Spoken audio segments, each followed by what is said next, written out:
প্রাক্তন বিডিও প্রশান্ত বর্মনকে গ্রেফতারের নির্দেশ দিল হাইকোর্ট। কথা বলবো ময়ূক ঠাকুর চক্রবর্তী, টেলিফোনে রয়েছেন। ময়ূক, দেখো, আজকে এই প্রশান্ত বর্মন যে মামলায় মূল অভিযুক্ত, সেই কেসেই সজল সরকার, কোচবিহারের তৃণমূল কংগ্রেস নেতা, যিনি এই খুনের মামলায় গ্রেফতার হয়েছেন, তার জামিনের আবেদন করে মহামান্য কলকাতা হাইকোর্টের দ্বারস্থ হন তার আইনজীবী। এবং তারপরেই কলকাতা হাইকোর্টের তরফ থেকে যেটা স্পষ্ট নির্দেশ দেওয়া হয়েছে, সজল সরকারের জামিন তো খারিজ করা হয়েছে, এর সঙ্গে যেটা কলকাতা হাইকোর্টের নির্দেশ যে প্রশান্ত বর্মন, তার বিরুদ্ধে তাকে গ্রেফতার করতে হবে 10 দিনের মধ্যে। তাকে গ্রেফতার করে সেই রিপোর্ট মহামান্য কলকাতা হাইকোর্টের কাছে রাজ্য পুলিশের তরফ থেকে পাঠাতে হবে। এর পাশাপাশি মহামান্য কলকাতা হাইকোর্টের তরফ থেকে আরো যেটা বলা হয়েছে যে এই কেসের যিনি তদন্তকারী আধিকারিক, তার বিরুদ্ধে যেন প্রসিডিং স্টার্ট করা হয়, যে কেন এতদিন এই ভিডিও গ্রেফতার হয়নি। এবং আমি তোমায় আবার জানাচ্ছি, সজল সরকার তার জামিনের আবেদন আজকে কলকাতা হাইকোর্ট খারিজ করে দিয়েছে এবং হাইকোর্টের তরফ থেকে বলা হয়েছে রাজ্য পুলিশকে 10 দিনের মধ্যে রিপোর্ট দিতে হবে প্রশান্ত বর্মনকে গ্রেফতার করে। ধন্যবাদ।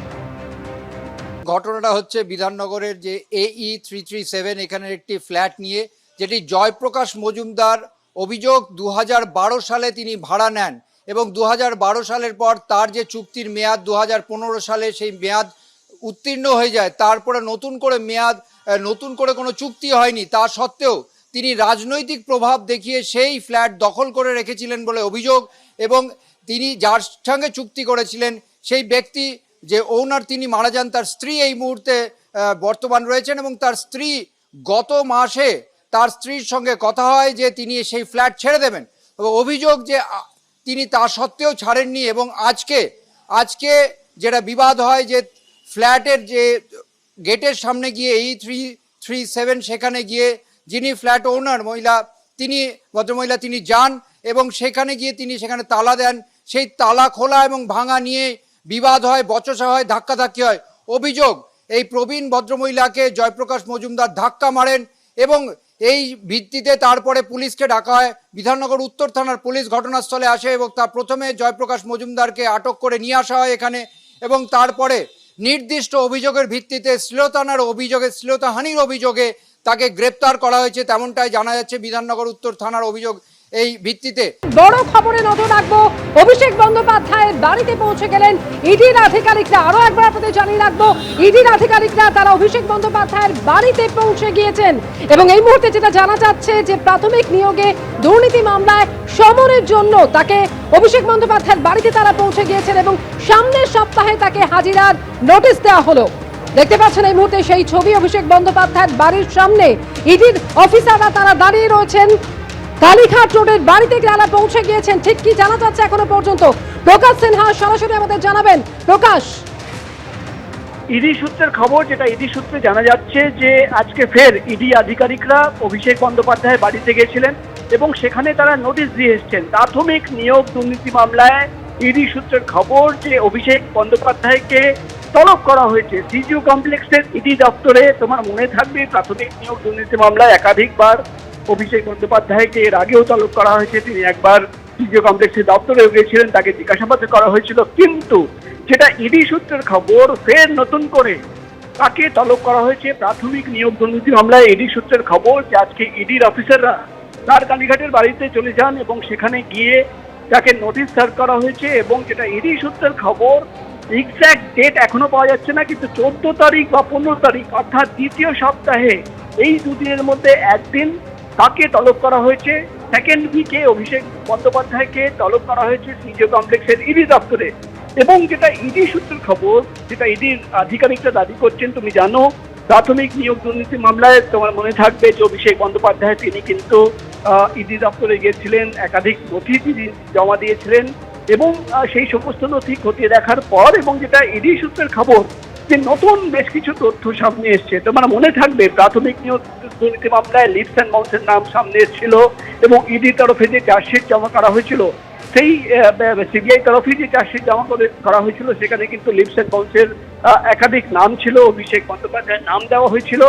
এবং যেটা ইডির তরফে দাবি করা হচ্ছে যে যেভাবে টাকা পৌঁছে গেছিল লিপস অ্যান্ড বাউন্সের একাধিক অ্যাকাউন্টে এবং যেভাবে টাকা নেওয়া হয়েছে, সেই সমস্ত তথ্য সামনে রেখে তোমার মনে থাকবে একটা অডিও ক্লিপিং অর্থাৎ একটা অডিও রেকর্ডিং এর কথা বলা হচ্ছে, যেখানে কিন্তু বারবার কালীঘাটের কাকু সুজয় কৃষ্ণ ভদ্র, তিনি তার মুখে কিন্তু অভিষেক বন্দ্যোপাধ্যায়ের নাম শোনা হয়েছিল এবং যেভাবে টাকার লেনদেনের তথ্য সেই অডিও রেকর্ডিং এ রয়েছে সেই তথ্য সামনে রেখে, এবং যেটা ইডির দাবি করা হচ্ছে যে লিপস অ্যান্ড বাউন্স যে কোম্পানি, সেই কোম্পানির অ্যাকাউন্ট খুঁটিয়ে দেখার পর যেটা দেখা যাচ্ছে যে অভিযোগ উঠে আসছে যে চাকরি বিক্রি করে টাকা এসছিল, ঠিক সেই সময় কিন্তু একাধিক সম্পত্তি কেনা হয়েছে এবং অ্যাকাউন্টে কিন্তু নগদ টাকা জমা পড়ছে।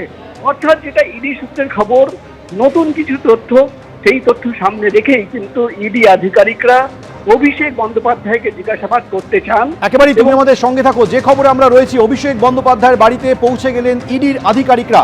কালীঘাট রোডে অভিষেক বন্দ্যোপাধ্যায়ের যে বাড়ি, সেই বাড়িতে গিয়ে তারা ইতিমধ্যেই সমন ধরিয়েছেন। প্রাথমিক নিয়োগ দুর্নীতি মামলায় অভিষেক বন্দ্যোপাধ্যায়কে সমন দেওয়া হয়েছে। সামনের সপ্তাহে হাজিরার জন্য নোটিশ দেওয়া হয়েছে। তদন্ত করতে গিয়ে বেশ কিছু তথ্য সামনে আসে, সেই তথ্যকে সামনে রেখে জিজ্ঞাসাবাদ করতে চান ইডির আধিকারিকরা।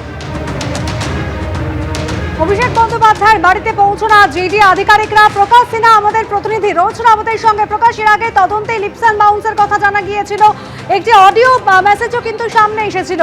সেক্ষেত্রে কোন কোন সূত্রের খোঁজে, কোন তদন্তের জন্য অভিষেক বন্দ্যোপাধ্যায়কে আবারও জিজ্ঞাসাবাদ করতে চাইছেন ইডি আধিকারিকরা?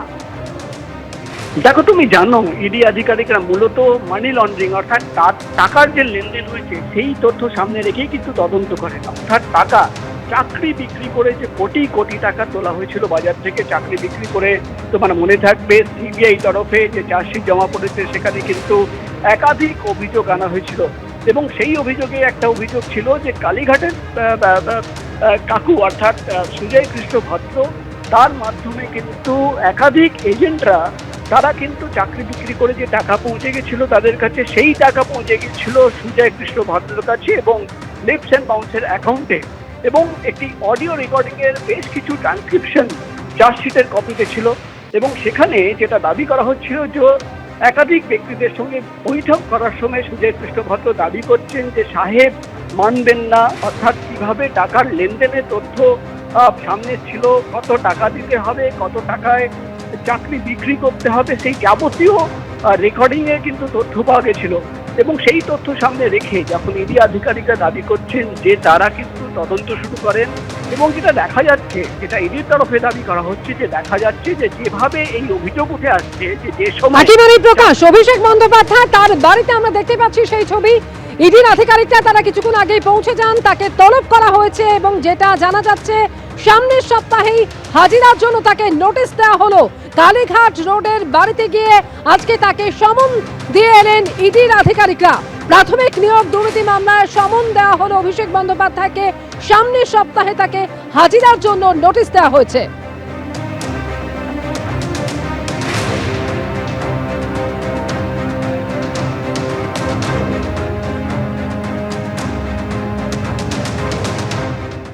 এবিপি আনন্দ, এগিয়ে থাকে, এগিয়ে রাখে।